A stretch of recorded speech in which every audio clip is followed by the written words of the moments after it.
চট্টগ্রামের রাঙ্গুনিয়া উপজেলার কুদালা দক্ষিণপাড়া আল কুরআন কমপ্লেক্স, দক্ষিণ কুদালা জামে মসজিদ ও ইবতেদায়ী মাদ্রাসা এর ৮৫তম বার্ষিক সালানা জলসা ও পুরস্কার বিতরণী অনুষ্ঠান শুক্রবার কমপ্লেক্স প্রাঙ্গণে অনুষ্ঠিত হয়েছে।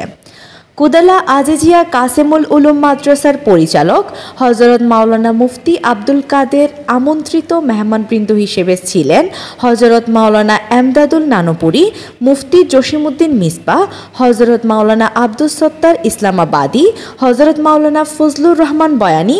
সালানা জলসার সকালে আল কুরআন কমপ্লেক্সের ছাত্রছাত্রীদের কোরআন, ইসলামী নাত, কেরাত প্রতিযোগিতা অনুষ্ঠিত হয়। অনুষ্ঠিত প্রতিযোগিতায় বিজয়ীদের মাঝে রাতে পুরস্কার বিতরণ করেন আমন্ত্রিত মেহমানবৃন্দরা।